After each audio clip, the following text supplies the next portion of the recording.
When it comes to changing my life, I realized that most of my results and progress don't come from the big things I do once in a while, but from these small habits, these small and simple things that I do consistently.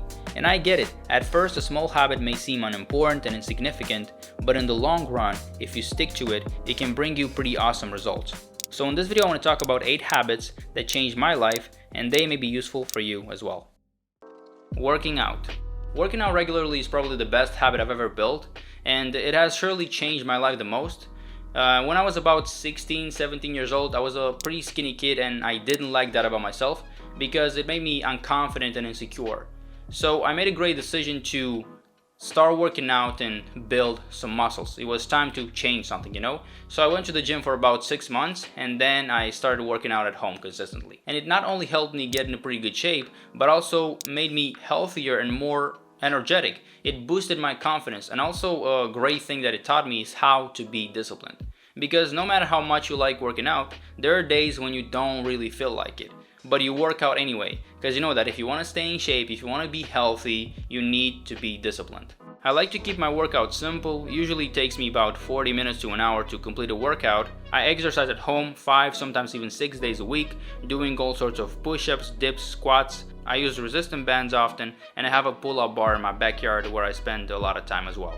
Also, one of the reasons why I love physical exercise so much is because it helps me reduce stress. When I have a bad day where I'm disappointed, stressed about something, I just put my headphones on, turn on the music, and just work out and think. I'm kind of somewhere in my world, and this really makes me feel better and motivates me, especially that for the last 2 years it hasn't been easy. I've had a lot of failures and stress, so working out is like therapy for me, Planning my day.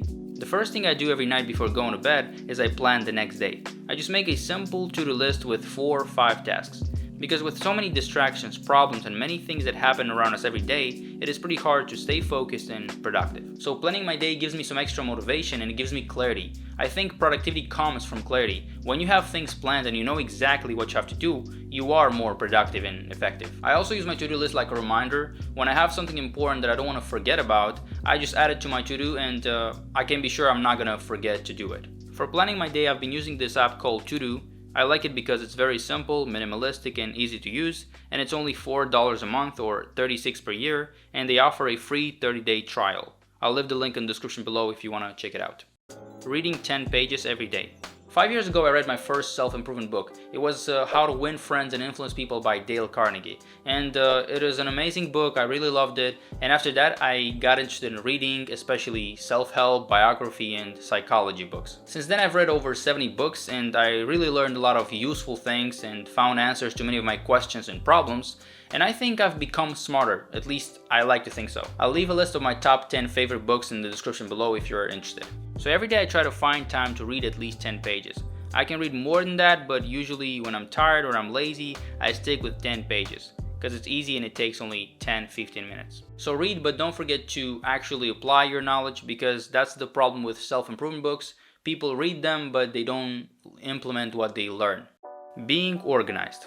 For me, if the environment I live and work in is messy, then there's a mess in my head as well, and I can't properly focus, I can't be effective. If I have to work on my laptop and my desk is messy, like there's a lot of stuff on it, then it's distracting for me, and I know I won't do a great job. I won't be able to focus unless I clean it up and organize it. A great thing about being organized is that I don't lose things, and I rarely forget where I put something. So if I need a charger, my wallet, or a cable or something, I know exactly where to find it. I also like to organize everything in my phone and laptop, and I'm pretty organized while working as well. For example, when I have to edit a video before I get to the editing process, I organize all the footage, pictures, music, and sound effects into separate files so I can easily find everything I need and edit the video faster. So yeah, mostly I do my best to keep things organized, except for my closet, because there's definitely a mess there. No matter how many times I organize it, in a couple of days it ends up messy again. Setting goals. Obviously, I don't plan everything and write down every tiny goal I have, but when it comes to important things in my life, then I feel like I must clearly set for myself what I want and what I have to do to achieve it. I've always written my goals on paper because there's something about putting your desires and dreams on paper. I remember when I was about 15-16 years old, I had these 3 goals: to get in shape, learn to speak English fluently, and learn to play the guitar. And because I wrote them down, it gave me more clarity and motivation. and that's why I ended up achieving them. So since then I've been writing down all my important ambitions. Usually I have 2 lists, goals for the year and goals for the month, and at the end of each month and year I review all of them to see what I've accomplished and what I haven't. For the past 4 years I've had these notebooks or journals or whatever you call them where I've been writing all my goals and plans. And I still keep them because it's always fun to go through them and see what goals I had back in 2019, 2020. Tracking my productive days. About 3 years ago I started doing this kind of weird thing to track how many productive and lazy days I have. I have this habit tracker, just a piece of paper with some squares drawn on it, and at the end of the day, if I've been productive, if I've done everything that's on my to-do list, then I put a W, which means a win. But if I've procrastinated and I haven't done everything I had to, then I put an L, which means a loss. And at the end of each month, I count the W's and the L's. And if most of the days are wins, that means it's been a successful month and I've been doing a great job. But if there are more than 10 L's, that means there is a problem and I need to figure it out. I need to make some changes, maybe change my routine, wake up earlier so I can have more time to get stuff done. So this gives me clarity and I can really see if I'm actually productive or I'm just thinking I'm being productive. Decluttering. I think I could say that I'm on the path to becoming some sort of minimalist because I like the idea of simplicity and having less. So from time to time I declutter. I go through all my stuff and get rid of clothes that I don't wear. Get rid of things that I no longer use. I also do the same with my devices, my laptop and phone. I often go through files, pictures, apps, and delete the things I don't need anymore. Even on social media like Instagram, YouTube, I unsubscribed and unfollowed all the people and all the creators that I'm no longer interested in and I don't watch their content. So by doing all this, by decluttering, I feel better and more in control of my life. Because I own less stuff, I'm less distracted and I can focus more on myself, my decisions, and on things that actually matter. Saving money. Since I was a kid, I learned from my mom how to save money, and I was saving when my parents gave me pocket money and when I had my first jobs.